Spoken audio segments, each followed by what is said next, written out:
Hey, hey, dentist psychics. Here we are. I'm so excited for my guest today. I have got Stephanie Gans and Laurel Gans.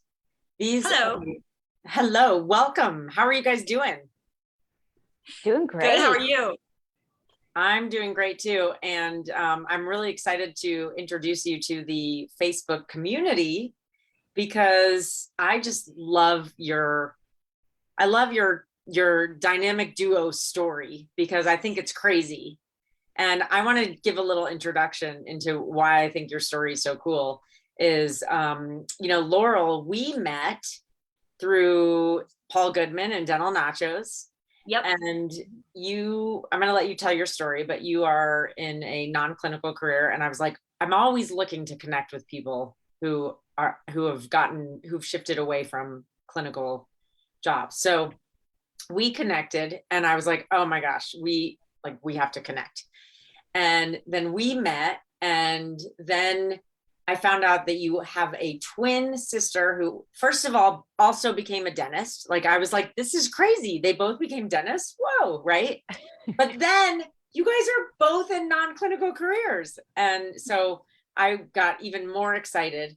And so you connected me with Stephanie. And then when Stephanie and I connected, we started talking about 23andMe. And I think you shared your genetic DNA with me because Because you have our great grandmother's last name was Brenner. And so then we started talking about 23andMe, and long story short, we look each other up on 23andMe, and it turns out we are fourth cousins. Or as most people would say, not related, but No, cousins. We're going with cousins. we're definitely anything for family. That's not how you talk to family, Stephanie. You're right. That was rude of me. what, don't you want to be my fourth cousin? Yeah, that's an honor. I think I already am. Right? Right. So the crazy part about that is we can't figure out how we're related, but we may be somehow. And fourth cousins, I mean, that's pretty close. Mm-hmm. We tried to match it. We're like, I think it is from my dad's side. So maybe the Brenner connection is the connection, because we were checking it out at Paul's event. Yeah, right. And so in Philly, I went and was with my Brenner family, and I asked all of them, and they couldn't figure it out. So anyway, we need to hire a genealogist. Exactly. It's a very funny coincidence. And beyond that, I think it's so cool that you guys both got into dentistry, and how interesting that you both got out. So you guys are going to be speakers at the Side Gig Summit. You're going to be on a panel. We're having a panel with several of you who have gotten into non-clinical careers. So many people are always asking me, how can I use my skills and transfer them into something else? Like, I've invested so much to get into dentistry. So you are two of our amazing experts who are going to be on the panel. So tell us a little bit about your stories, how long you practiced, what that was like, and how you got where you are now. Who wants to start? Let's you guys duke it out. Well, you can go first. We go age order. Laurel's 2 minutes older. I'm 2 minutes older, so I've got 2 minutes. So I went to dental school, and I was starting to have some pain, and then it kind of just got worse afterwards. But I knew I had student loans to pay off, so I practiced dentistry for a few years, paid off the loans, wanted to save up some money. And then I wanted to start looking into other options. So, I cut back to a couple days a week and kind of tried to see what was out there. And so during the pandemic, I had some time to really think about it. And actually through Stephanie and through Paul Goodman, I found my current job where I work in dental brokerage. So I help, people sell their dental practices, and I help them place associates. And it's been a really good fit because I can use my background knowledge in something completely different, and I don't have to hurt myself every day. So it's a win-win.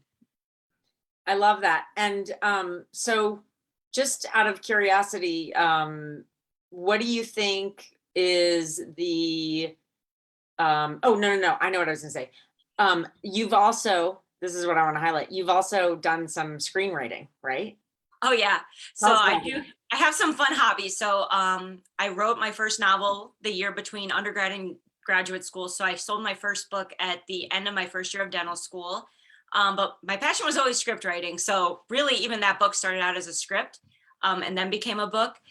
So I've been doing a lot more of that lately now that I have more time. So I did classes through UCLA Extension just to explore it more. And I've made a lot of friends, especially during the pandemic. We were all able to keep in touch. So I was a second rounder in the Austin Film Festival, and I was top 10 in UCLA script writing competition. So right now it's just a really, really fun hobby. And but what an amazing hobby side gig, that could turn into something, and that, like, you are the perfect example of the fact that we have other skills and talents. You're utilizing them within dentistry, you're utilizing them outside of dentistry, and it's really just putting yourself out there, right? Oh yeah, for sure. And it's just kind of exploring what's out there, because a lot of people are like, okay, I picked this path, I got to stay on this path. And it's really not true. Like, everyone has so many different interests, and they should explore them and know that, just because you have one way to make a living doesn't mean it's your only way to make a living. Right. I love it. And Stephanie, tell us about you. Tell us about Sure. the work that you do. So I actually graduated from dental school 9 years ago today, according to my time Woo! house. Congratulations. Thank you. Woo! So 2013, I graduated from Ohio State's dental school. I'm from Cleveland, so I did a GPR there. I practiced in Cleveland 5 years total. And what happened is, well, one, I never loved clinical dentistry. I didn't like coming home covered in people's spit. I really struggled with that. But I always found a way to just make it work, because you make a decent living. So you try to make it work. You go, I can wear a surgical cap. I can change my clothes there. I can do my laundry there. You come up with all these ways to just try to, fit, a round peg into a square hole. And the real straw that broke the camel's back, so to speak, is I started developing wrist pain. So actually it was in both wrists, even though I'm left-handed, but it got to the point where I couldn't go to work. Like, it was just so painful. And I don't, thank God, I don't usually call in sick. I'm not usually sick, but when your wrist doesn't move, you can't do dentistry. And I feel really fortunate, because everything kind of fell into place perfectly. I started looking for non-clinical options for dentists. And I looked into getting my MBA. I remember looking up if the CDC has anything in their department of oral health. And I really lucked out, because I saw online that Procter & Gamble was looking for a general dentist in their professional and scientific relations group. And they wanted someone who had been out, a couple of years, so they're familiar with the field. They were comfortable talking in front of people. They were comfortable traveling. And I remember reading the description and being like, I could do that. And so I applied, thinking I would never hear from them, because it's Procter & Gamble. And I just kept making it to the next round. And now it's been about 3.5 years that I've been here already. So I feel very fortunate. We work with different associations and key opinion leaders, and we build relationships. So we kind of bridge the gap between marketing, R&D, and the dental professionals. So it's been an amazing journey. It's possible to do it, right? And I'm so glad you guys love where you are and what you're doing now. So tell me, Stephanie, you start. What are you most excited about for the Side Gig Summit coming up? I'm excited to meet other like-minded dentists, to hear what other opportunities people have explored, and be able to help people that are looking at this current time. Love that. And just to point out, it's like, if you want to do something in your life, hang out with people who are already doing it, because it's contagious. It's going to rub off on you. And so I love that. And also, once you kind of break the chains that make you feel so trapped in dentistry, it's like, both of you guys, there's this openness to whatever else is out there. We just have to break that first, take that first step. And that's what we're going to help you do at the summit. Okay, Laura, what are you most excited about? She took so much of mine. I really think, so when we first started at college, we're swimmers, and we were having trouble meeting other swimmers. And I remember, going around the dorms being like, you guys want to come swimming? You guys want to do this? And then eventually you end up going to the pool, and you realize all the people who like to swim are at the pool. And so I feel like that's kind of my life lesson. It's like, I want to go to the Side Gig Summit and meet other people who have had similar experiences or want similar things, because that's where they're going to be. Someone who maybe thought dentistry was one thing and it isn't, or maybe someone that I can help because they're on a similar path to me. I can't tell you how many phone calls I get of people who want to be brokers with us. And, at first they'll kind of be wishy-washy about it and be like, oh, maybe I'd like to cut back a few days a week. And then once I kind of start telling my story, I've had people go as so far as, I'm going to sell my practice. Like, once you break that wall down, people are very honest with you. And there's so many people out there that you can help, or that can help you. And it's better just to communicate with them. So I'm hoping, to meet other people with similar situations and learn about their experiences and help them too. Yeah. Yeah. I think, Oh, go ahead. go ahead. Stephanie. I was gonna say, I think when you're honest with people about your experiences or your feelings, it's amazing how many other people will open up as well. Like if I say, you know, my wrist, I really couldn't move it. I ended up having surgery on it. Then all of a sudden it comes out of the woodwork. Other people are like, oh, you know what? Like I lose feeling in my thumb sometime, or, you know, people will start, nobody talked about this before we went into dentistry. And had they did, you know, maybe things would have been different, but people don't talk about it enough. And I think if they talked about it more, maybe we would find solutions, even in clinical practice. Love it. Yeah. And when you talk about it, you get to be yourself, and then you allow other people to be themselves. And, you know, Elijah Desmond, who's the founder of the Dental Festival, if you guys know him, he is himself. He is a unique individual that doesn't fit into any of the molds. And this is what I love about him, because this whole event is about being in dentistry and also finding a way to have fun with it. And that's his vision. And this is where, you know, when you are hiding, when you're pretending that you're in a situation that you know, pretending you're someone you're not, it can really break down who you are. So you know, I love that you guys are sharing your stories and helping a lot of other people be real about who they are, and really become aligned, you know, create alignment in your life with who you are and what you want. It's so important. And yeah, I'm just excited to have you guys and have you share all the nuggets, all the things that you did that other people can learn, that they can do also to find these roles, because they are out there. And not everyone wants to be an entrepreneur.